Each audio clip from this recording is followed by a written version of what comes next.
The Center for Educational Media and the College of Education at Middle Tennessee State University are proud to offer professional development to K-12 educators in Tennessee through our online video library. The following video is presented by the Center for Educational Media in partnership with Professional Educators of Tennessee's Leader U Conference. For more professional development videos, check out our website at cem.mtsu.edu.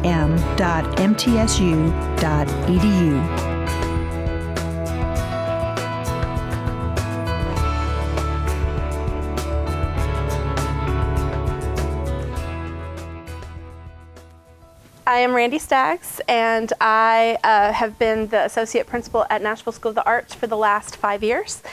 Prior to that, I was an English teacher, and I was raised in the arts. So as my principal says, I'm in glee heaven right now in my position. We're not an academic magnet, we're an arts magnet, public magnet school in Nashville. We have about 630 students, and they all have to audition to get in. So I often think about what art I would be in if I, had been able to go to a school like that, and I would have been one of those kids that wanted to float around and do a little bit of everything. I have just enough artistic ability to be dangerous, but not enough to be an expert. I was raised in dance classes. I dabbled a little bit in theater. I played piano for years. I played clarinet, violin for a little while as a child. The one thing I can't do is draw or sing. But the other things I just absolutely love. So this is kind of what drove my dissertation idea. And you'll see a little bit later on in the presentation what kind of sparked my interest in this subject, because we kind of inherently understand the importance of the arts, but I wanted to dive into what does the research say and where is the proof that this is actually beneficial aside from just being aesthetically pleasing and kind of helping to create a well-rounded child.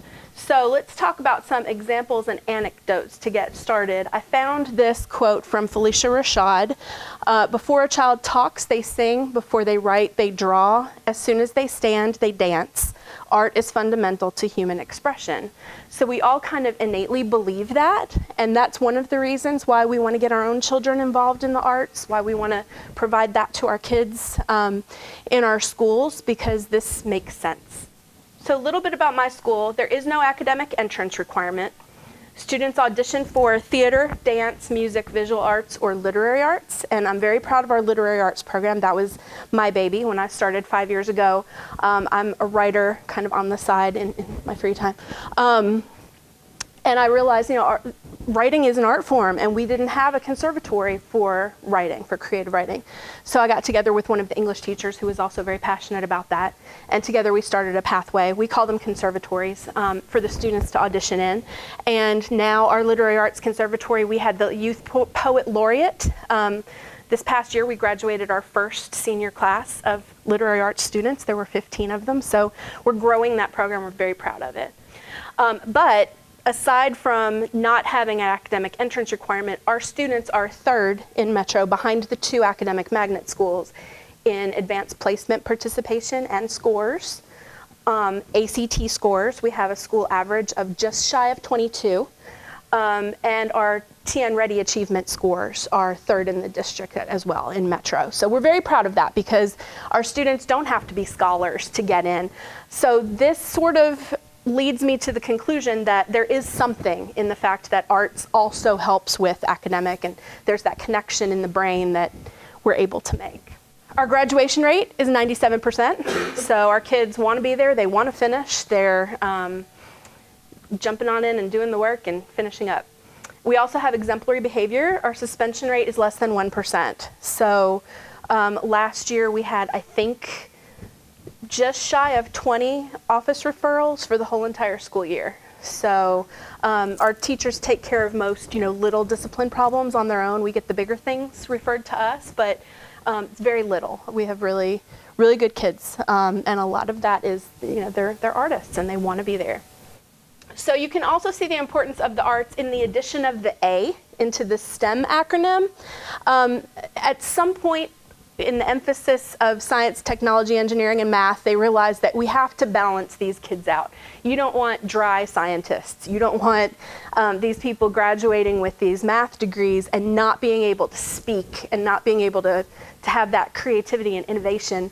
So these are some of the things in the arts, particularly dance and theater, because that's going to be my focus today, that you get from adding that A into STEM. So performance skills, this helps with teaching, presenting, collaborating, and then the learning itself by focusing in on the things that you get out of theater and dance training. It helps you with those things. Performing arts also sharpen communication skills, and that can complement scientific training. The interactive nature of performance will create dynamic social and entertaining projects. So for students, if you think about things that you might do in a science or a math classroom, if you add that little element of performance to it, it's not only more interesting for the students to create, but it's more interesting for people to watch. And then the science community needs arts-trained workforce for creativity and innovation. The arts provide a platform for struggling students, but also we hear lots of stories about actors and dancers who are academic achievers. I remember particularly one that stands out to me is Jodie Foster, who was like a child prodigy, went to Yale, graduated magna cum laude, and here she is, this Academy Award-winning actress. But there are also a lot of artists who struggled academically, and they have stories about how participation in the arts really saved them as students. So I want to talk about a couple of those briefly, because this adds to our anecdotal understanding of why the arts are important. So Henry Winkler, he had dyslexia, and he was labeled when he was younger as lazy and stupid. And he said he knew he wasn't. He felt like he was trying as hard as he could, but he just wasn't getting it. And nobody really could understand him and his struggles. Of course, back then, they didn't diagnose dyslexia. He wasn't diagnosed until he was 31, and that was the first time he ever read a book. Pretty amazing. He said that some of those table reads when he was on Happy Days were a big struggle because he had trouble reading the script. But as a result, he developed really outstanding memory skills. So he would only have to get through that script one time and he'd have it. So there's some genius there that was untapped, and fortunately for him, he found acting and was able to develop those innate skills that he had, even though he wasn't outstanding academically. Example of a dancer, anyone who watches Dancing with the Stars, Karina Smirnoff, had ADHD as a child, and she struggled with inattention, impulsivity, and hyperactivity. So she had a lot of trouble in school. And her parents, in order to help her cope, provided her with a lot of creative outlets through dance and figure skating and piano. And she said that really helped her. She got her energy out and was able to participate in those more physical and creative things. And it helped her to focus more on the academics when she needed to. Jim Carrey, ADHD, and you only have to see one of his movies to know that's an issue for him. Anyone who has taught an ADHD child, he's the poster child for that. So he struggled in school. This was the story that kind of clicked with me for my dissertation idea, because director of the gifted program in MMPS a couple years ago was talking about how gifted students are often underserved because we just don't recognize their brand of talent. And she used Jim Carrey as an example. Obviously a genius, but it went untapped all through his childhood because he was labeled a troublemaker. And you look at that picture over there, and I thought that's part of, like, how many kids do we have in our classes that look just like that? And they're the goofball and the cut up, and you don't realize sometimes what they've got in them unless you give them these opportunities to bring out their artistic side. So he learned to make friends through comedy. But of course, as teachers, we know that's not always beneficial in an academic classroom when you have the little comedian over there, So that was Jim Carrey. Obviously, it's worked out well for him. Sammy Davis Jr. He was a victim of bullying when he was young. He didn't even graduate from high school. Showed a real lack of interest in education. But his father started him dancing when he was about 3 years old. And he had that dance talent. So even if the academics weren't there for him, and the interest in academics, he had this other ability that obviously made him very successful. Not that we want to tell our kids that academics are not important and you can do art instead, but there's lots of different ways to educate kids. This is the last one, Jennifer Lawrence. A lot of these other examples are people who had learning disabilities. Jennifer Lawrence just said she felt stupid in school all through growing up. She did not like school. She felt stupid, especially in math. She said math has been a lifelong struggle for her. And she turned to acting as a way to find her thing. And obviously that was her thing. But she said academically she never really did well. And if it hadn't been for acting, she would have struggled even harder in school. So all of those are anecdotal. Our stories are kind of innate understanding of the importance of the art, but where's the proof? So there are studies that have supported the development of soft skills from participation in drama, specifically drama and dance, self-confidence, self-esteem, self-expression, communication skills, ability to collaborate with others, which you could see from creating dance routines to creating skits and theater productions. You have to collaborate with other people. Interpersonal skills, aesthetic awareness, which is something we don't always put enough importance on, but just being able to appreciate the aesthetics of something. Imagination, all of those soft skills. So then these are the hard skills and data trends that they have shown, the studies have shown improvements in students' writing as a specific result of participation in the arts. Improvements in verbal skills, lower dropout rates, which we see at my school, higher rates of community service, which I thought was interesting. Overall academic achievement, students make higher grades, higher test scores, just in general, our ACT scores that are really good, lower reports of boredom in school, and improvement in critical thinking skills. So these are all supported by research, and this is stuff that I'm digging through right now, working on my dissertation as well. So the brain research, and this is where it gets really interesting to me. The cerebellum is the part of the brain that's most associated with movement. It's also a very small part of the brain. It's only 1/10 of the brain's overall volume, but it contains 1/2 of the brain's neurons. What's interesting about that is most of the neural circuits are outbound. So it's not receiving as much incoming as it is sending outgoing messages.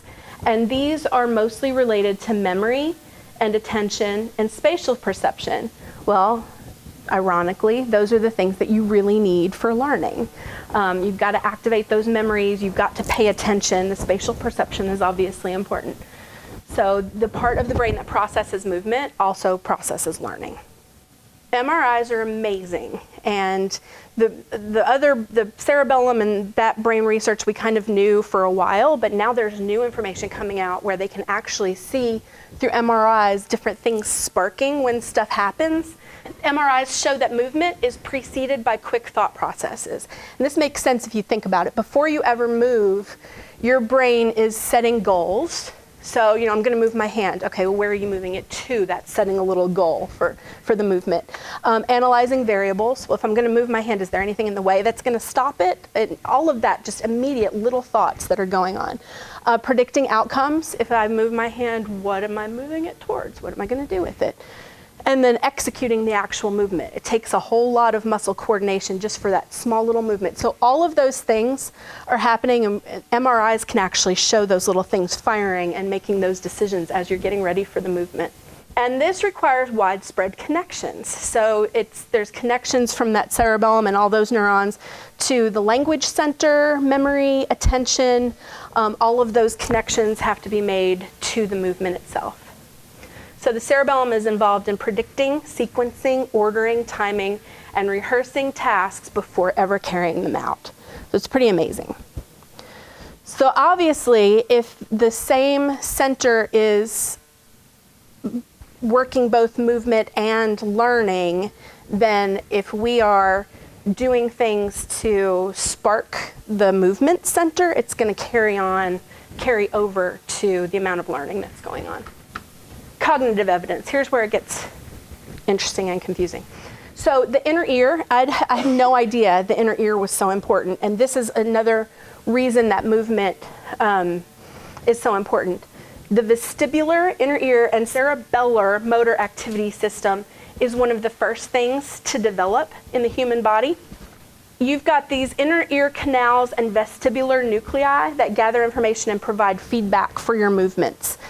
And impulses travel through nerve tracts back and forth from the cerebellum to the rest of the brain, including the visual system and the sensory cortex. So the vestibular nuclei are modulated by the cerebellum, activate the reticular activating system, which is near the top of the brain, and then that area is critical to attention because it regulates incoming sensory data.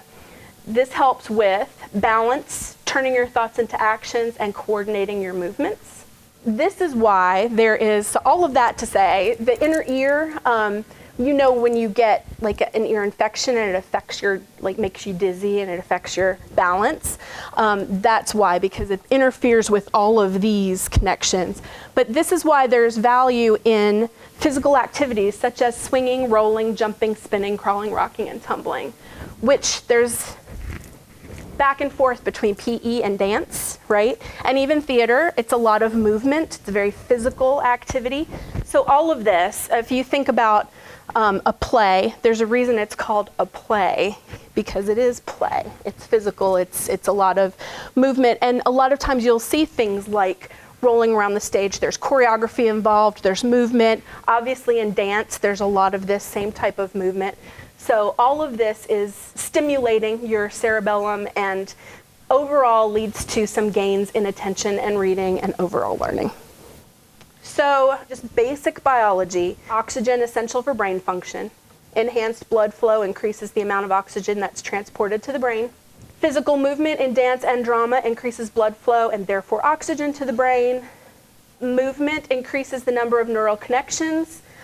There was a study that was done at the University of Illinois on rats that showed that rats that exercised had a greater number of neural connections than those that did not. And of course they, bring that over to other animals and to people, and they're showing this connection in movement and neural connections. The movement obviously increases your heart rate, and it gets those brain chemicals sparking. So just standing can raise your heart rate and your blood flow by as much as 5 to 8% in just seconds. So we have now been sitting for 20 minutes, so let's take a quick stand and get that blood flow going. And this is one of those things that, this is not dance, but it could be in your classroom, where, we have to get that extra 90 minutes of physical activity going. So just even a simple, let's stand, let's, reach up, get up on your toes, just a quick stretch. And it kind of wakes you up a little bit and makes a big difference. So we'll stand through the rest of this slide. And I don't know if any of you have an Apple Watch, but I get those little notifications every once in a while that says I need to stand up. So it's kind of helpful when I'm involved in something at my desk and all of a sudden I get that little buzz. It's like, all right, stand up and do something. So voluntary exercise supports learning and memory, the encoding and transfer of data, synaptic structure, and then activity and plasticity of neurons. All of that technical jargon to say that exercise is good, exercise in a creative way, such as through drama and dance, is even better. All right, so play in school.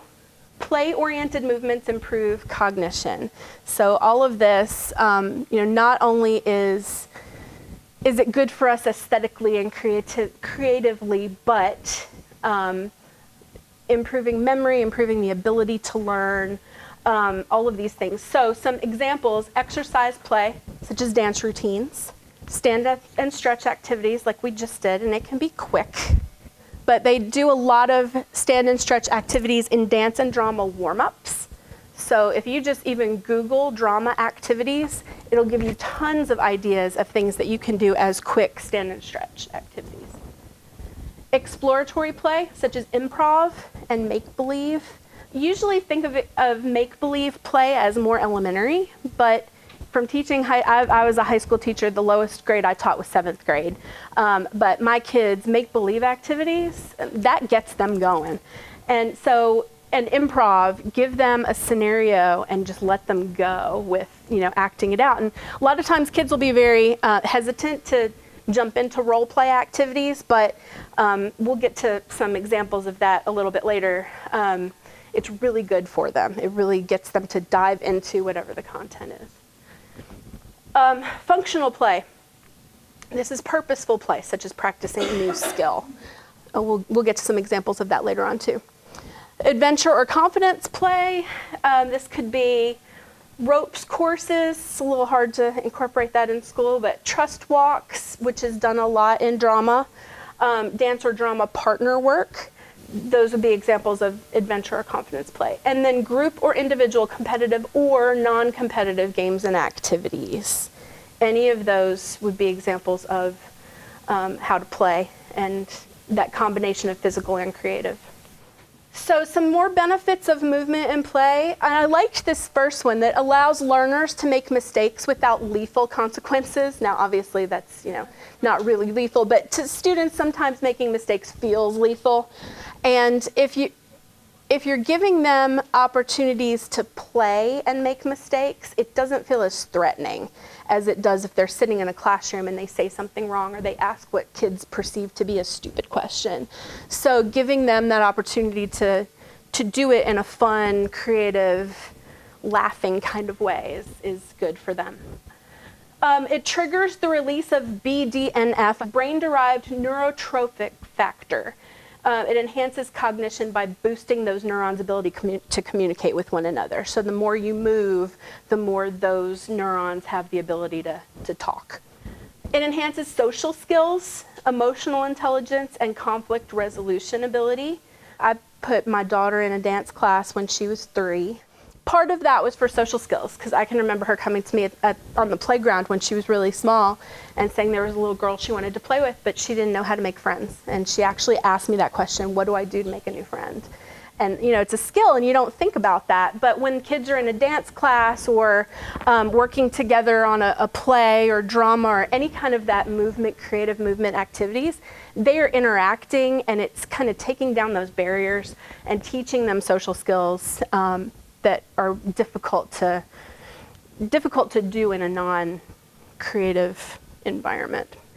And then it increases catecholamines, which are brain chemicals such as norepinephrine and dopamine.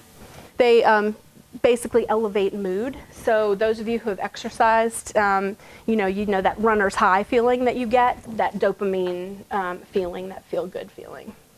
So there's another reason why drama and dance are helpful, and this is related to Gardner's multiple intelligences, which we're all familiar with, that students learn differently, have different learning styles. There are 8.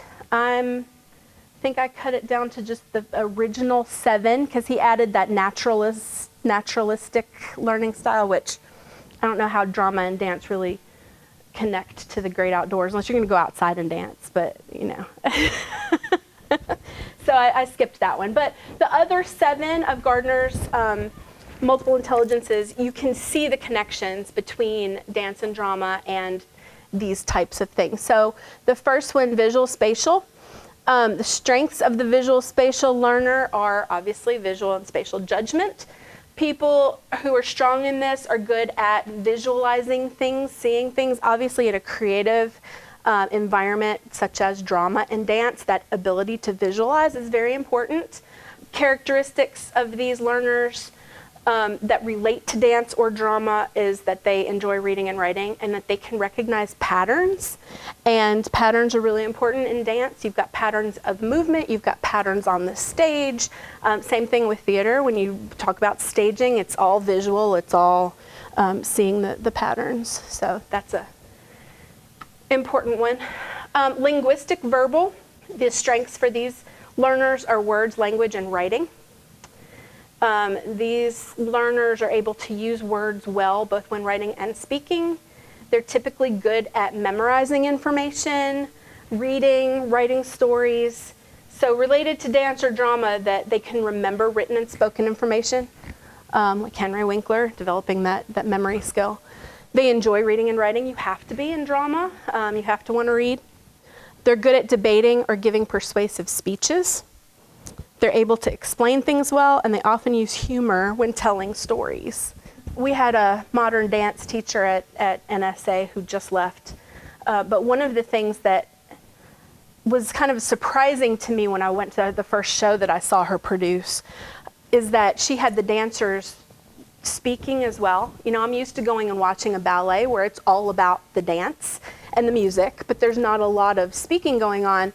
And in hers, there was always a theme, and it was usually very socially conscious. The first one that I went to was about teenage homelessness, which I thought was a very interesting topic. And she had some of the dancers get up and role play and tell a story about a teenager and why they might be living on the streets and kind of what their situation was. And then they would dance the story, and it was breathtaking. So, you know, the linguistic verbal expression is important, but that goes hand in hand. Even though you don't often think of dance as speaking, it's still storytelling, and there's still that element of that intelligence. Logical, mathematical. So at my school, we have a big struggle with math. That's our lowest academic area, and our kids come into us and they're like, yeah, we're artists, we don't do math. I can relate because I don't do math, yeah. It's a struggle. I apologize to anyone who teaches math because I know it's important. But sometimes you think that those parts of the brain, it's kind of a common belief, either you're good at artistic things or you're good at math, but there really are a lot of connections there that you wouldn't think. So people who have strong logical mathematical intelligence analyze problems and mathematical operations. They tend to recognize patterns, logically analyze problems, think conceptually about numbers, relationships, and patterns. So some of the characteristics that are good for dance or drama, excellent problem-solving skills, and that they enjoy thinking about abstract ideas, and that's important. Not to mention the fact that there's numbers involved in rhythm in dance. There's also, if you're staging something, it's helpful to think of the stage as a grid, and then, you know, think about where you're gonna put things and creating sets. There's always measuring and cutting and all of that stuff. So there's a lot of connections in there from math, and I was surprised when I really started thinking about that. Bodily kinesthetic, this is the most obvious one because these are the people who want physical movement and motor control. These people are good at dancing and physical activity. They enjoy creating things. They have good physical coordination. They tend to remember by doing rather than hearing or seeing. I remember a few years ago, there was a brain research PD that I went to, and they talked about how if you're teaching a concept, sometimes it helps to put physical movement with it, and kids will remember. So like for vocabulary words, you have them learn a word while they're tapping their head, and then that'll cue, they'll remember, oh yeah, I was tapping my head, and it kind of goes together. So that's where this kinesthetic learning comes in, that the doing, the act of physically engaging in the learning is important. Musical intelligence. I think everybody has this to an extent. I'm always amazed when I turn on my 80s station in the car that, you know, I can remember the lyrics to lots of songs, but I can't remember what I was learning in the 80s. So it's interesting, and that's that musical intelligence. If you set things to the words of a song, my daughter learned a song in 2nd grade that was all of the prepositions, and she can still sing it, and that was 2nd grade. And if you had just told her to memorize it, there's no way that would have stuck with her. But this is that musical intelligence that I think most people have, at least to some degree. Enjoy singing and playing musical instruments, recognizing musical patterns and tones, remembering songs and melodies, and then a rich understanding of structure, rhythm, and notes. And all of that goes hand in hand with dance and drama. Interpersonal intelligence, these are the people who can understand and relate to other people. Good at verbal communications, good at nonverbal communications. You can see situations from different perspectives, create positive relationships, and then good at conflict resolution in groups. So all of those things are important when you're working on dance or drama. Intrapersonal, this is people who are aware of their own emotional states, feelings, and motivations. You have to have this to be a good dancer or a good actor. You've got to be able to analyze your own feelings and have a self-awareness and be able to express. So these people are good at analyzing their own strengths and weaknesses, analyzing theories and ideas. They have excellent self-awareness, and then they can clearly understand the basis for motivation and feelings. You have to be able to do that with characters, and with dance, you have to understand the motivation behind the story that you're trying to express. In addition to all those things, dance and drama are extremely beneficial for students with learning differences. And we talked about that a little bit with the celebrities, ADHD, dyslexia. Students with special needs, incorporating movement is very beneficial for them. Some special needs learners are stuck in counterproductive mental states. So getting them up and moving is a quick way to kind of flip that and to get them more engaged and more positive. Movements involved in play and movement activate the brain across a wide variety of areas. So again, back to that cerebellum and all those neural connections. And then this can raise energy, increase blood flow, improve mood, very beneficial for special needs students. And then it can also do the reverse. If you slow it down, it can calm them, help with those overactive students and improving their concentration. And then dyslexia specifically, a 2003 study found that children with dyslexia were helped by movement programs. Those in the intervention group showed greater improvement in dexterity, reading, verbal fluency, and semantic fluency. And then the movement group also made substantial gains on national standardized tests in comparison with the students in the previous years. So with all that, we hear stories constantly about funding being cut for arts programs. And this is unfortunate, but they're, again, anecdotal data. And at my school, we're struggling even as an art school, and that's our whole reason for existence.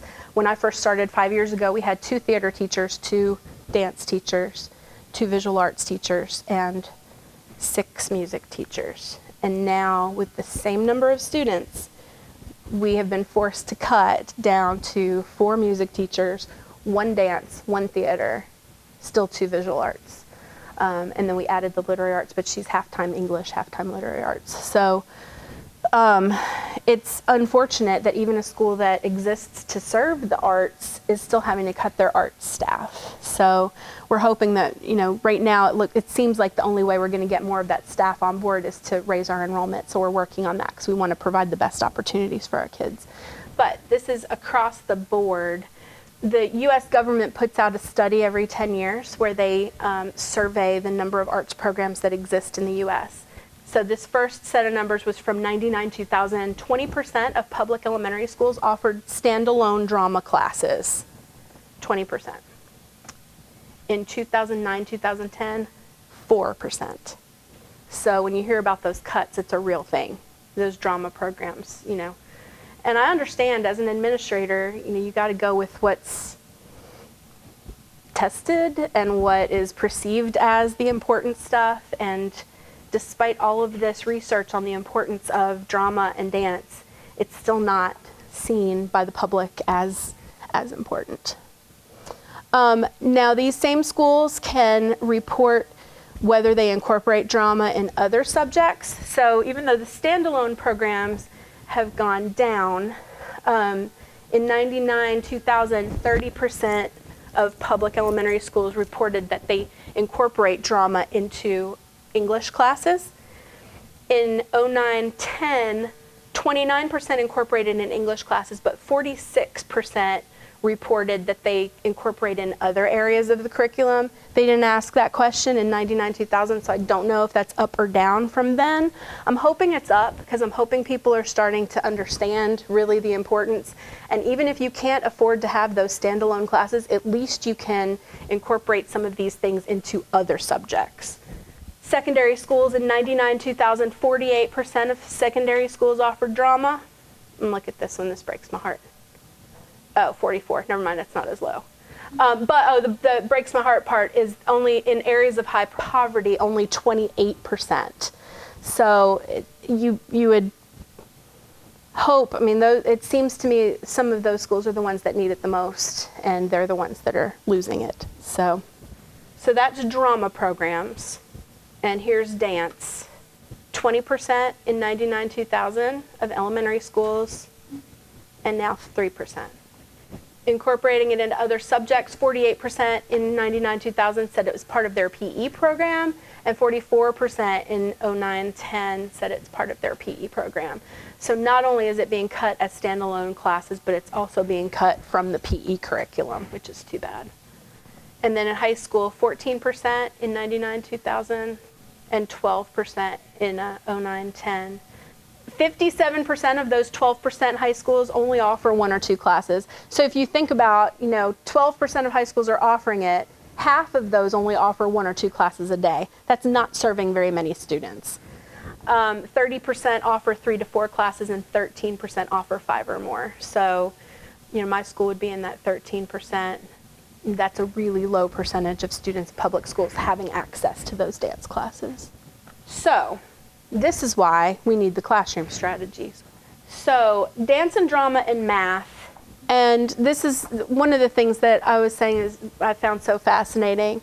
Math has a lot of symmetry and patterns, and focus on dance.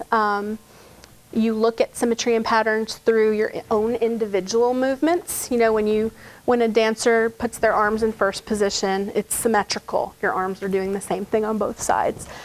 When you stage a dance, you look at putting the dancers in a symmetrical kind of pattern on the stage, sometimes with symmetry and sometimes just with a pleasing kind of pattern, but those are all things that you look at in math. Geometry, again, with individual positions, shapes, and angles. That's really important in dance. The way you hold your arms, the way you hold your feet, the way you lift your legs, you want to get, ideally up to 90-degree angles. And then also in staging, you look at geometrical shapes and patterns and angles. Numbers, finding the math in tempo. In fractions, sometimes you count it slow, sometimes you count it faster, and you look at those eighth notes and you have to do those quick motions, and anyone who's ever taken a dance class, you've got to get those counts, and sometimes you don't think of that in terms of fractions, but it is. And then adding and taking away movements, specifically for younger kids, doing that counting. And I saw a school that was combining science with dance. And they had their students, they talked about animals, big animals versus little animals. And the kids would take steps from point A to point B playing a certain animal. So they would have kids, okay, you're an elephant. So you take these big, huge steps like an elephant. And so moving from here to that wall, how many steps would an elephant take? And then, okay, now you're a raccoon, and a raccoon will take much, much smaller steps. So how many steps would a raccoon take? And the kids were role-playing these animals. And so they were learning about measurement and also a little bit of science, talking about animals and their size, and spatial relationships, and all kinds of, it was a really good interdisciplinary kind of thing. And they were play acting and a little bit of dance, all in that activity. I thought that was pretty interesting. And then word problems. Word problems give my students fits. And if you stage and dramatize those word problems, all of a sudden they kind of come to life and they make a whole lot more sense. So that's, one of those little bit uncomfortable to get kids to start role playing like that, but once they get into it and they're seeing it from inside the problem, it makes it a little easier for them to comprehend. Dance and drama and science. Reader's theater is a great tool to use. I competed in Reader's Theater when I was a high school senior, and it was a mishmash of different stories, all from like American Revolutionary writings, I believe, and we called it I Hear America Singing, which I don't know if any of you from Nashville area, if you remember Opryland, and they used to have the I Have America Singing show, which is like one of my favorite things. Yeah, so this was kind of inspired by that. But we had Reader's Theater. We had, I think, 6 of us, and we would have this script, and you would take turns, like you would each dramatize a little part of it, and there was movement, and there was choral reading, which is really good for kids to, learning reading fluency, because they have to listen to other people and they also have to express and read together. So using a Reader's Theater kind of format, if you have students create a script based on a scientific phenomena, that could be a really interesting way to do some science that can kind of spark that scientific storytelling. It also helps them to summarize, analyze, and visualize content. Not only is it interesting for the kids who are putting it together, but then presenting it to the class, it's an interesting way to view the material as well. Improvisational movement, having students stage or create a dance to illustrate a scientific phenomena. This is a good opportunity for a cross-curricular project. So there is a TED Talk by David Odd and Black Label Dance Company, and they did this thing on cell migration. And it's interesting, he's on the stage surrounded by these dancers, and he's talking about cell migration, and they're like running around, and he's talking about the movement of the different atoms, I guess, in the cell, and then he shows a visual where they all get concentrated in one area of the cell, and all the dancers run to one specific area, and then something happens and it sparks them spinning, so they all start spinning around. And it was really interesting because it's dance, but it's also illustrating this scientific concept, and that's something that you could do as improvisational, or you could assign it to students to create their own dance based on some kind of scientific principle. It could be a biological thing, like cells. It could be like the thing with the animals. Lots of different opportunities for that. And if you don't have experience in dance yourself, students can also be great teachers, and there are a lot of students out there that have had some level of dance training that, get them working with their peers on choreographing something to illustrate some kind of science principle, or anything else in the curriculum, not just science. And then improvisational dramatization. So having debates, have students narrate, argue, defend. Lots of opportunity in science for debate and for arguing different principles and the importance of different types of scientific. This is the easiest one, I think. History, English, and world languages. They just go hand in hand. Stories and then drama. So the language of analysis, and I thought this was pretty interesting, using drama or dance to help students to understand how to read something critically, how to analyze something. So sometimes as a teacher, it's hard to explain tone when you read a story, but you can demonstrate tone as a dancer. You can demonstrate something that has a dark tone to it, or something that's bright and cheerful, or something that's angst-ridden. You can visualize what that would look like for somebody to dance that feeling, and that would be a really good creative way. Give a student a short story and say, choreograph something that would show me the tone of this piece. And it's interesting to have them do it in movement instead of words. Basic concept of rhythm in poetry and prose, and then variations in rhythm. Again, that's something that can easily be shown in dance. Patterns of syntax, diction, and rhetorical elements, such as parallelism. You can show that in drama or dance. The idea of parallel structure. I heard on the radio this morning, they had Bill Pullman, who's one of my favorite actors too, and he was talking about his famous speech from Independence Day. I don't know if you guys were familiar with that one. Yeah. Mm-hmm. And so I was listening as he was redoing the speech, and the parallelism that's in that. He says, we will not go down without a fight. We will not give up, and it's we will. So that's good parallel structure. So I could see, just envision a drama troupe coming out and performing that, or a group of dancers coming out and dancing those lines. Of course, it makes it even more dramatic because it's got the music swelling behind him, and this is our Independence Day, and most people don't have a soundtrack playing behind them when they speak. But so parallelism, emphasis, all those different kind of literary terminologies when you demonstrate through dance.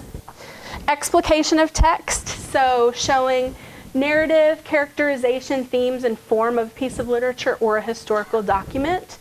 All of that, trying to do that through drama. Let's demonstrate the narrative structure of this particular piece, or let's get into the meat of this particular character or theme, and having students do that through acting it out or through dancing it. I used to do this with my 7th graders, using movement to illustrate vocabulary and abstract concepts. I would put the students in groups with our vocabulary words for the week, and they would have to come up with body positions to illustrate what the words were or what they meant, and some of the things that they came up with were really interesting, and it really helped them to make those connections in their memory. And then using movement as periodic brain breaks. So we did this about 30 minutes ago, so let's do another stand and stretch. Because sometimes that's all you need. Stand and releve on your toes, dance. That's another dance move and a big stretch. So, and then another good activity while we're standing, you take a second and think about, I'm going to have you talking to each other, think about a lesson or an idea or a concept that you have either done before or have seen done, or an idea that you think could be done for incorporating dance or drama into a lesson, something that you teach yourself, or even counseling. You can incorporate dance and drama into counseling. I hadn't even thought about that for this presentation, but there's a lot you could do with that too. So, well, I want to start a drama club this fall. Oh, that's awesome. That's awesome. They'll love that. So take a minute and talk with a person or two, and share some ideas. Because we usually go with, you have to say your name and an action that starts with the first letter of your name. They don't dance. So I use movement, and I do a lot from the waist up. And then they get comfortable with everything else. All right, so we're gonna move on here. So group work, you can debate and share ideas, summarizing key points, analyze character behavior, communicate verbally and physically ideas. Reading and listening to stories, obviously, and this could be stories in English, in another language, in history, because of course history is all made up of stories, and do dramatic readings from those stories, do character studies, use improv again. If you're reading about a specific character, okay, let's ask the students to stand up and act out how you think that character would respond to a given scenario. Explore alternative outcomes. Predicting alternative endings is a big standard in language arts. So have them dramatize that or even dance it. And then stories can provide the launch pad for a one-time drama session or several weeks worth of work, depending on how complex the text is and what you want to do with it. Language learning, you can use role play to develop language skills. Many drama strategies lend themselves to language learning, such as 10-second objects for new vocabulary. When I saw that, I had to look up 10-second objects. This was a website devoted to drama strategies that could be used. And so when they said 10-second objects, I looked it up, and it's an interesting, you put students in small groups, and then you name an object or a concept or a vocabulary word or something, and give them a minute to work in their group to create a tableau that would illustrate that object or that concept.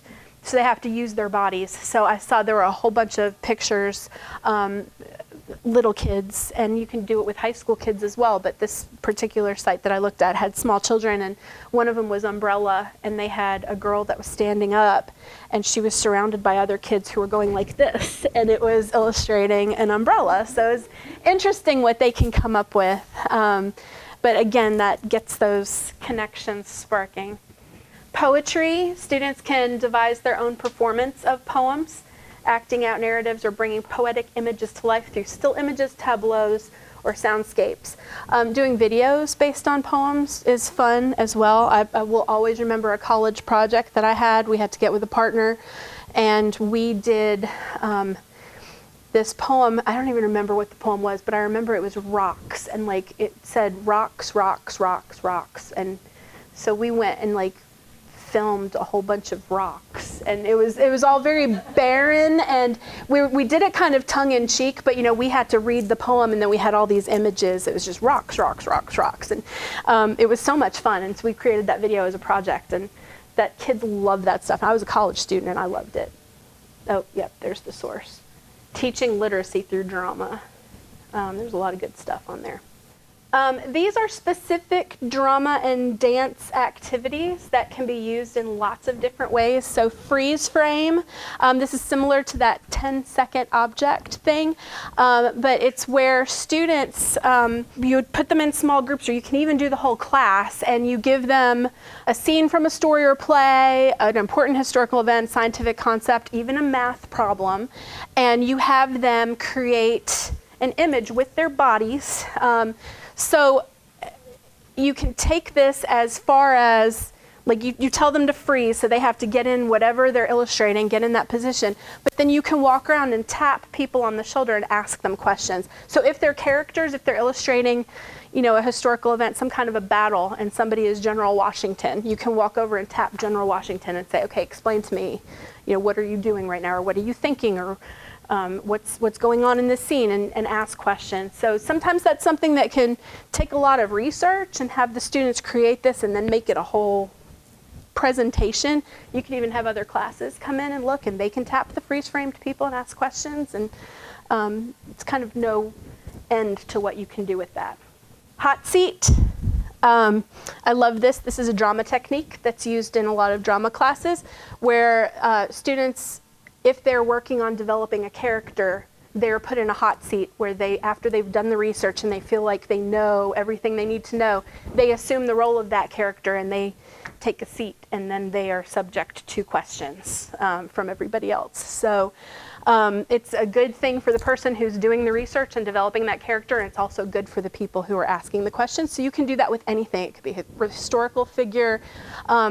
Could even get creative and have the person assume the role of an endangered animal, or a disease, or there's lots of things that they can be. Roll on the wall. I've seen different versions of this, but this is another drama activity for character analysis. So you need a figure of a person, so it's kind of fun to have a student lay down on butcher paper and trace them. I had a friend who did this. She called it body biography. It's kind of the same concept.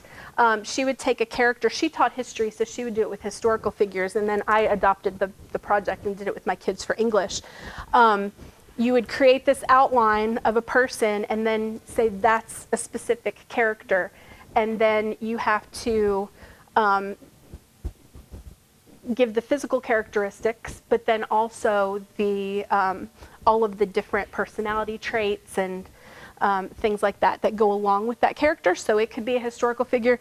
And what's interesting about this idea is they would use sticky notes. Like, we just had it, the group did the whole character, and then they put it up and we did a gallery walk. But what you could also do is, this idea is everybody contributes to this character by walking around with sticky notes, and they'll get, you'll see, okay, here's, say you're reading Wizard of Oz, and you have Dorothy, and you have the Scarecrow, and you have the Tin Man. So as people walk around, they have their sticky notes, and okay, Dorothy was a farm girl, so they would write farm girl and pop it up on the wall, and you can do that as you're walking around with the different characters. I thought this was interesting, the choreography process that kind of mirrors engineering.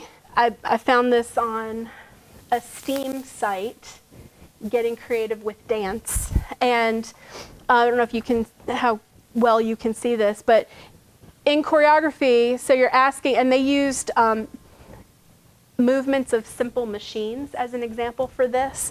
So they would say, how can we make a dance out of the movements of simple machines? That's the first question you would ask in choreography. And in engineering design, you ask, what is the problem? So it's similar. Then the second thing, brainstorm the shapes that you might want to make with your body that would have to do with machines. And over here, what are some solutions? Set the shapes and also the transitions. So you'll have the different dance shapes that you're creating, and then how you move from one to the next. And that could be from one place on the stage to another, or just your body movements from one move to the next. And in engineering, you draw a diagram which shows the movements from one thing to the next. here you would start to play with the elements of dance, because you've got some of these ideas of shapes and transitions, but then, okay, I've got to work with the music and I've got to work with kind of putting it all together. And so in engineering, then you would create something and start to test it. And then you redesign, add, edit, practice, get feedback, and same thing in the engineering design process. So I thought that was interesting, that you can teach students and see the parallels between engineering and creating something scientifically and creating something in dance. And drama would be a very similar kind of thing, because you have to ask, how can we make a drama production out of this? And then brainstorm where you're going to be on the stage. You get the staging idea, put the actors in their places and start working with the scripts and the different elements. Play with it, put it all together, and then start editing, practicing, getting feedback, and all of that. So I just thought that was interesting to see those similarities there between the science and dance. And that is the end of what I have. So I love some of the ideas that you guys were throwing out. There are so many sites that I found in the process of putting this together that have ideas for dance and drama. And if you look up drama techniques and drama strategies and look at some of the warm-up activities and some of the creative things that they do in their classes, and there are so many ideas on how you can incorporate that into your classrooms. So I hope this was helpful. And if anyone has any questions, or if you had any bright, aha moments during the course of this, please share. If not, thank you so much for being here, and y'all have a great day. Thank you.